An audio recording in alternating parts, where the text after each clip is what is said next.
Now pay attention to this, because what you are about to learn, brace yourself, this is the hidden philosophy that built civilization.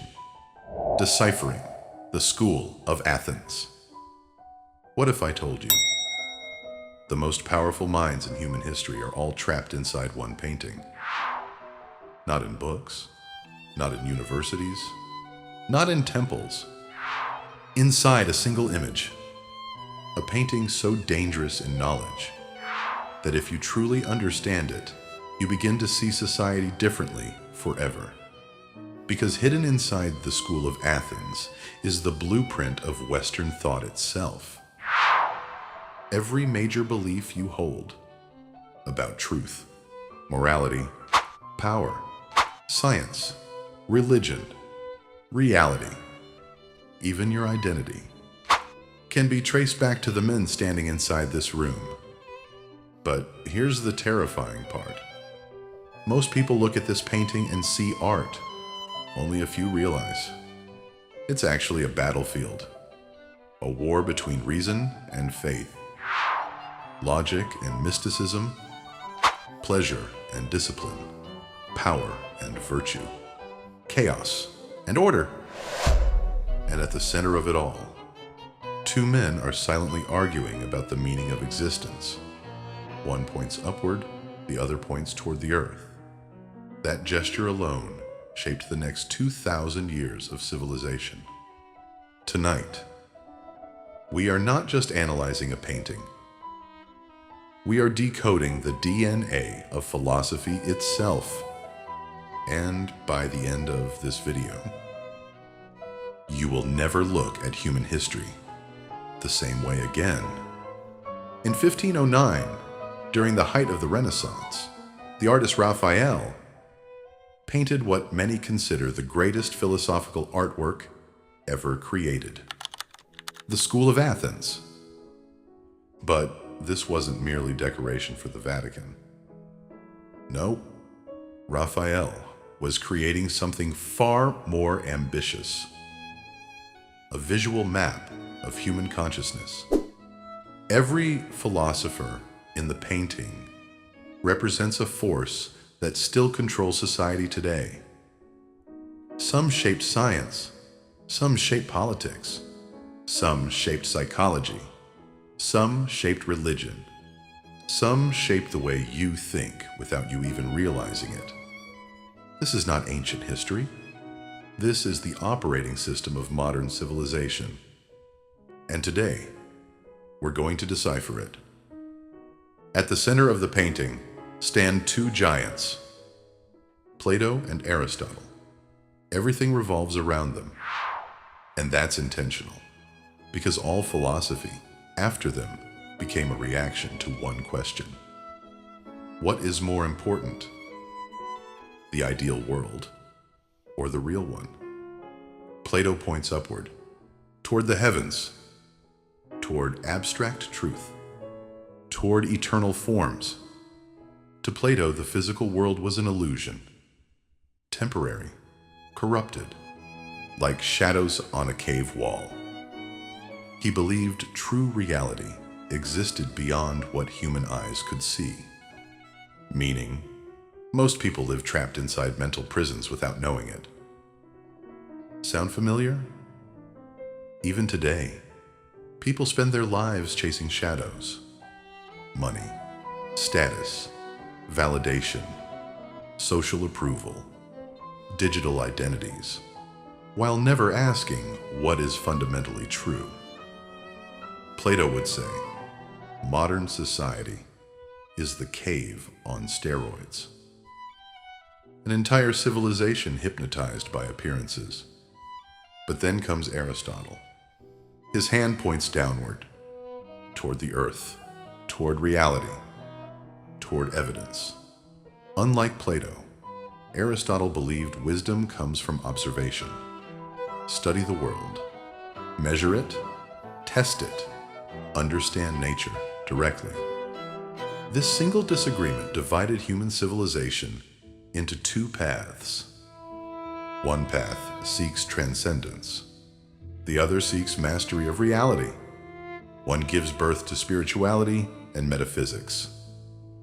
The other gives birth to science and empiricism. And the terrifying truth is, modern people are still trapped between these two worlds. Some escape reality through fantasies and ideology. Others become machines obsessed only with material success. Very few balance both, and that balance may be the secret of wisdom itself. Pause for a second. I want you to comment this below. Are you more like Plato or Aristotle? Do you believe truth comes from higher meaning or from direct experience? Read the comments carefully. You'll realize people see reality in completely different ways. Now look to the left side of the painting. There stands a man surrounded by listeners. Ugly face, simple clothing, no wealth, no power. Yet every philosopher in the room owes him everything. Socrates, the most dangerous man in Athens. Why dangerous? Because Socrates asked questions no one wanted to answer. He humiliated politicians, exposed fake intellectuals, destroyed false certainty. He walked through Athens forcing people to confront their ignorance. And eventually, the city executed him for it. Think about that carefully. The man who gave birth to Western philosophy was killed by democracy itself. Why? Because truth threatens comfort. Socrates believed most humans live unconsciously, repeating opinions they never truly examined. Sound familiar again? Social media, politics, trends, groupthink, mob outrage. People defend beliefs they never questioned. Socrates would terrify modern society because he would ask, why do you believe what you believe? Who programmed your values? Why do you fear being alone with your thoughts? What if your entire identity is borrowed from society? The Socratic method wasn't about giving answers, it was about exposing illusions. And maybe that's why most people avoid deep thinking entirely, because genuine self-examination is painful. It destroys comforting lies. But Socrates believed something revolutionary. The unexamined life is not worth living. Imagine how powerful that becomes today. In a world addicted to distraction, self-awareness becomes rebellion. Now let's move lower. Left. There sits a man writing in a book surrounded by mathematical symbols. Pythagoras. Most people know him from math class. But they have no idea how strange and profound his philosophy truly was. Pythagoras believed numbers were the hidden structure of reality itself. Not metaphorically, literally. He believed the universe was built on mathematical harmony. Music, geometry, astronomy, nature, everything followed patterns. To him, reality was sacred mathematics. And here's what's mind-blowing. Modern science keeps proving him right. Physics, quantum theory, computer code, algorithms, the digital world. Everything increasingly reveals mathematical structure beneath reality. But Pythagoras went further. He believed human beings lose harmony when consumed by excess. Greed, pleasure, chaos, noise, discipline, for him, restored alignment with cosmic order. And honestly, this philosophy hits differently today.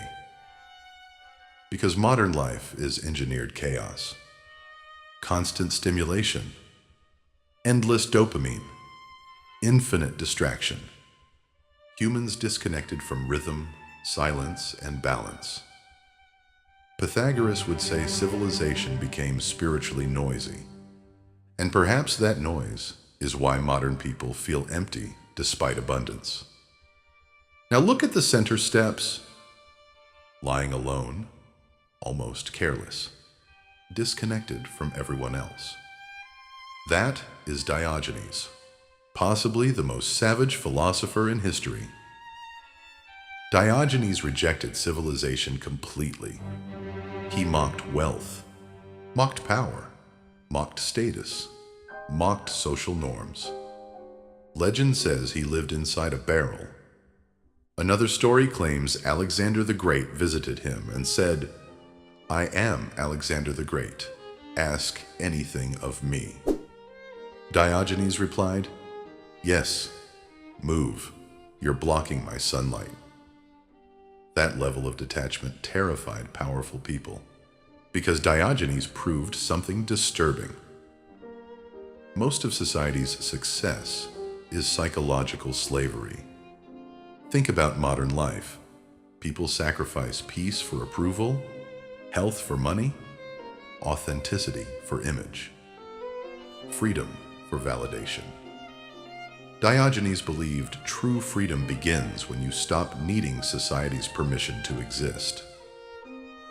And maybe that's why his philosophy still feels radical today. Because modern civilization runs on insecurity. Advertising depends on it. Social media depends on it. Status culture depends on it. But Diogenes exposed the game. The less society controls your desires, the freer you become. Let me ask you something. What's one thing society pressures people to chase that you secretly think is meaningless? Comment it below. I guarantee the answers will reveal more truth than most motivational videos online. Now notice the lonely figure leaning on a block, writing deeply in thought. That is Heraclitus, the philosopher of chaos and transformation. Heraclitus believed one terrifying truth: everything changes. Nothing remains. You cannot step into the same river twice. Because the river changes, and so do you. Think about how psychologically powerful this idea is. Most suffering comes from resisting change. People cling to identities, relationships, comfort zones, past versions of themselves, but reality keeps moving. Heraclitus understood something modern psychology now confirms. Transformation is unavoidable. The question is whether you evolve consciously or decay unconsciously. He believed struggle itself creates growth. Conflict creates movement. Pressure creates strength.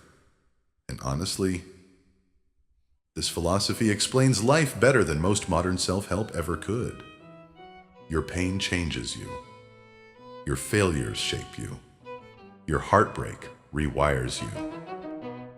The question is whether you become bitter or transformed. Now, hidden inside this painting is another silent war. The war between pleasure and discipline, represented by philosophies that still dominate modern life. Epicurus taught that happiness comes through pleasure, but not reckless pleasure. Contrary to popular belief, Epicurus did not promote excess. He believed simple pleasures created peace, friendship, silence, moderation, freedom from fear. Ironically, modern people misunderstand pleasure completely. They consume endlessly, yet feel miserable. Why? Because addiction is not pleasure. It's dependency. Epicurus understood that peace comes from wanting less. Now compare that to the Stoics. Zeno of Citium, and later thinkers like Marcus Aurelius believed suffering was unavoidable. The goal was not pleasure. The goal was mastery. Control your emotions. Accept fate. Discipline your mind. Detach from what you cannot control. And suddenly you realize modern society is split between these two philosophies every single day. One side says, chase happiness. The other says, build resilience. One seeks comfort. The other seeks strength. And maybe true wisdom requires both. Because pleasure without discipline creates weakness. But discipline without joy creates emptiness. Now here's where things become truly fascinating. This painting is not random. Raphael organized the philosophers intentionally. Mathematicians together, scientists together, mystics together, debaters together. Every figure represents a different pathway toward truth, and together, they reveal something extraordinary. Human civilization advances through conflict between ideas, not blind agreement. The School of Athens is a celebration of intellectual tension. Questions battling questions, worldviews colliding, truth emerging through debate. Compare that to modern society. People fear disagreement, fear complexity. Algorithms reward outrage instead of wisdom. People choose tribes instead of truth. But the ancient philosophers understood something we forgot. Disagreement sharpens intelligence. Civilization grows when ideas are challenged, and collapses when questioning dies. That is why this painting still matters. It's not about the past. It's a warning about the future. Here's the part nobody talks about. These philosophers are not dead. They're alive inside modern systems. Plato lives in religion, idealism, and ideology. Aristotle lives in science and logic. Socrates lives in critical thinking. Pythagoras lives in algorithms and mathematics. Epicurus lives in consumer culture. The Stoics live in self-discipline movements. Diogenes lives in anti-establishment rebellion. Heraclitus lives in psychology and transformation. You encounter them every day without realizing it. Every modern worldview is built on ancient foundations. Even your internal struggles mirror ancient philosophical battles. Emotion versus logic. Pleasure versus discipline. Freedom versus security. Meaning versus survival. The School of Athens is not a painting. It's humanity staring at itself. And perhaps the greatest lesson hidden inside it is this: no single philosopher possessed the entire truth. Each one held a fragment, which means wisdom may not come from blindly following one ideology, but from integrating multiple perspectives. The modern world pushes extremes, but the ancients pursued balance, and balance may be the rarest form of intelligence today. Imagine standing inside that room, surrounded by the greatest minds who ever lived. Every conversation capable of reshaping reality itself. And then ask yourself honestly, what would they think of modern civilization? Would Plato call us prisoners of illusion? Would Socrates mock our lack of self-awareness? Would Diogenes laugh at our obsession with status? Would Aristotle admire our science, but question our wisdom? Would Heraclitus warn us that collapse is inevitable without adaptation. Maybe the real reason this painting feels so powerful is because, deep down, we know these questions still matter. Human technology evolved, but human nature barely changed. We still fear truth, still crave approval, still search for meaning, still struggle with desire, still wrestle with mortality. And maybe philosophy was never about becoming smarter. Maybe it was always about becoming conscious. If this video changed the way you see philosophy, then subscribe now to join a community dedicated to deep thinking, self-mastery, and timeless wisdom. Because this channel is not about surface-level motivation.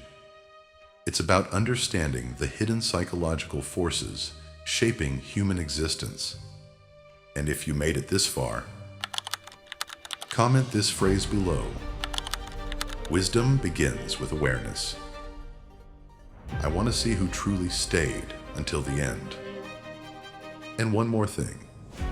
If you want a free transformational guide designed to help you build mental clarity, discipline, emotional control, and inner strength, email the word transformation to the Stoic Path 33@gmail.com, and you'll receive a free PDF transformational guide directly. The School of Athens teaches one final truth.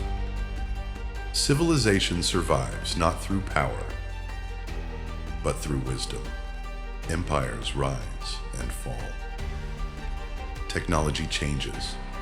Governments collapse, but ideas endure. And somewhere inside that timeless hall, the philosophers are still debating, still questioning, still searching for truth. And you've just journeyed with the great. Welcome to the family. Now check out the next video as we go deeper into the rabbit hole.